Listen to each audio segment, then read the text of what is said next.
St. Air was fun. It was a lot of fun. Everybody knows it was fun, and it was really interesting going through the trial for the first time. But it turned out really nice, worked out nice for me, and right now I'm working on another sponsorship with McIntyre Fuels again. We're just working on the details of the deal, and I'll be happy to run for the championship again this season for all three tracks, hopefully.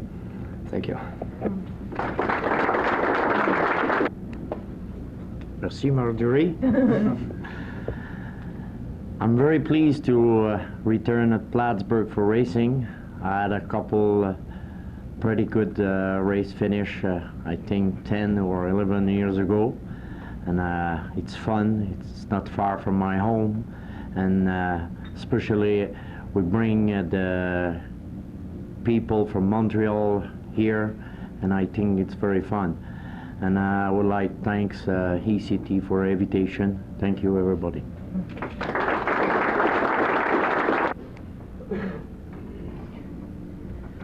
It's really good to see Airborne come back. I raced here, when was it, 71, 72? Earlier than that. And, and I got out of it for about 15, 17 years, and then I got to thank the Lamels for getting me back in it 2 or 3 years ago, and I helped Ron Lamel for a while, then I helped Keith. And then I made a big mistake last year. Keith said I could take his old car and use it. So I took the old Thunderbird he had and put it back together and raced up at Barrie. And then I got invited to St. Air. Well, Keith lapped me twice at St. Air. And the second time, he waved at me. So this year, I have my own car, and I don't think Mr. Lamel will do that. But it's really good to see Airborne open, especially after losing Catamount, and it's good to see everybody in here. I'm very nervous up here, but I know most all of you. And John Paul was just asking me a minute ago, he wanted to know on that race up at Barrie you're having, where you're cutting the, you know, the fare for the people getting in, is the purse going to be back to the same as it was back then? But it's really good to be back here and see everybody, and I purchased an old car that Claude the clerk had, so hopefully it will run good at St. Air. It's been up there and everything, so it should run good in Flying Tigers. Thank you.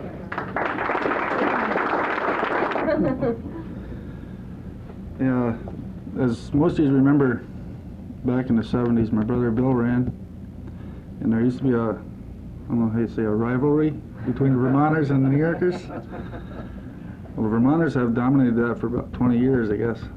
So, as Joe was saying, it's Ford. He's going to try to dominate most of the races at Plattsburgh this year. With Bob Wood, he's got Sears as a sponsor, and myself and Ricky. We're going to try to change, or how should I say, turn the table, boys? That's about it. Thanks.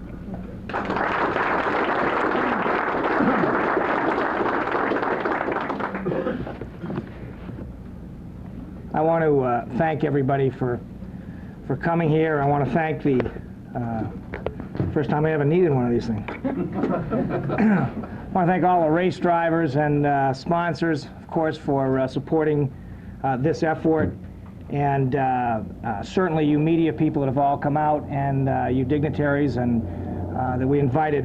You know, the key to this thing is support, and we felt that this was a great opportunity to come to Plattsburgh, and I want to thank Jim Kane for sitting down and hammering out I hope it was a hard negotiation for him, because if it wasn't, then I failed miserably. But I do appreciate, Jim, your efforts in keeping racing going over here, and I think together we can really take it into another era during the 90s.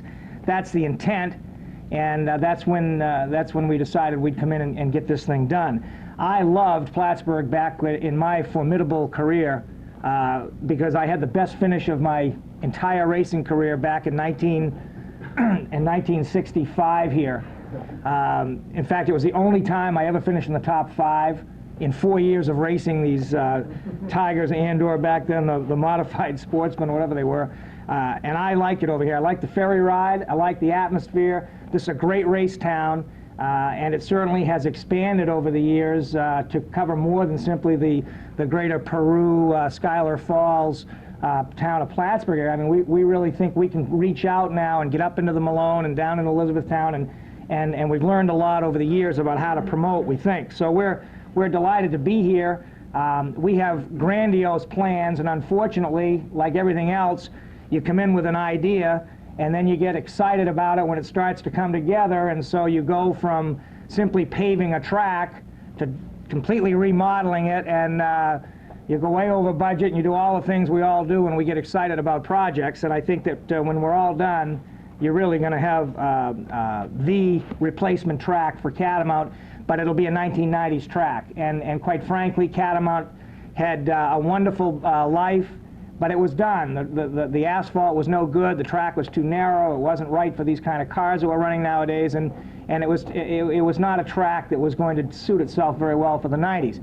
This track is going to be. This is going to be, when we're done with it, state of the art. Bob Brunel is a racer, and he is doing our construction work, so it's a nice combination. It's not going out and booking somebody that's never built a racetrack and doesn't even understand what it's about.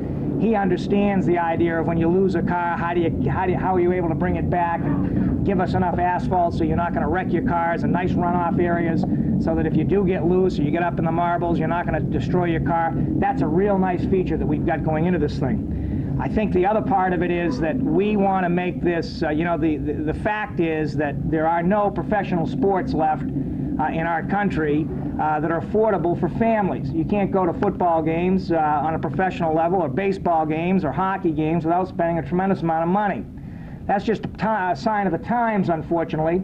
But motorsports at the level we're doing it is probably the last thing that you can do with your family in that form of entertainment. And I think that becomes a very important part of what we're going to try to do over here. We've done it, and I don't mean to sound egotistical about this, but we've really done a good job in Barre, Vermont with this.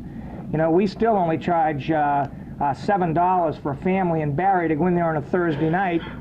I don't think you can get much in this nowadays for entertainment for that, and for $10 to come to the half mile is almost unheard of. And I go to promoters meetings all over the country, and I tell them what our price structure is, and they sit there, and these guys that are charging $10 and $12 a ticket, $5 or $6 for kids, and they wonder why their grandstands aren't full, and it's not that hard for me to figure it out. When you've got $30 or $35 that you're charging people to go watch the races, you might be able to justify it in some markets, but I don't think up here we can do that. So we're pleased with our format. We're not going to change a whole lot. We've been successful over in Vermont. We'd like to think that we can bring the same kind of structure over here. And I guess the fun for me is the fact that we've got a track that can be built really from the ground up. And we want to do a lot of things out there. We want to get the place back to what it was back when Morris had it back in the 60s, when it really was one of the most successful short tracks literally in the country back then. It's one of the oldest tracks in the United States. It has a wonderful history to it.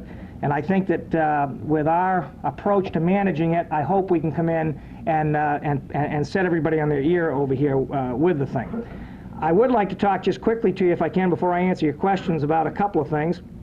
I know there are going to be some questions about can we get it done. So before we get a million of those questions, let me just tell you this. We really got clobbered last November. Bob and I had a program worked out that we were going to go through December 15th, getting most of our base work done, and then we got the very early frost in November, as you'll recall, and it got to be very cold very quick. And that really put us far behind. So then we go through the optimism of hoping that we'll get a nice early spring. And we got the early spring, but we didn't quite count on the rains. And literally we've gotten washed out of trying to get anything done on the racetrack. So we're in the process now of modifying the opening plan. And we may not have the pit road down through the middle for opening day, and we may not have all the access pit roads paved and done. But what we're really trying to do now is get the track done in time, and then during May we'll finish up the other details. We'll make a decision, a definitive decision, next Wednesday on that.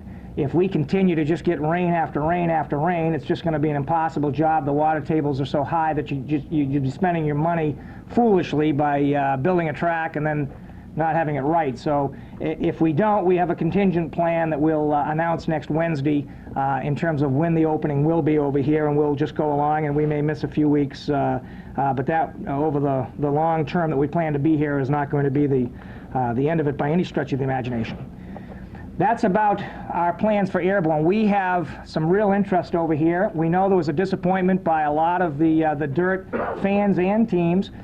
We think it's going to take time, but we're not in this for the short haul. We're in for the long haul, and we believe that over a period of a couple of years, we're gonna have people excited enough about what we're doing, so that between the combination of our race teams in Vermont, what we're now starting to cultivate up in Quebec, and trying to get more weekly racing going up there, we think that hopefully with the direction that we can set, that we can really bring Airborne back to where it becomes viable. I really believe, and I was the first guy that said that stock car racing at the weekly level 5 or 6 years ago was in real trouble, and it was. And it costed itself out. The ticket prices got too high, and the tours were very successful, and I know that because we were one of the original touring groups.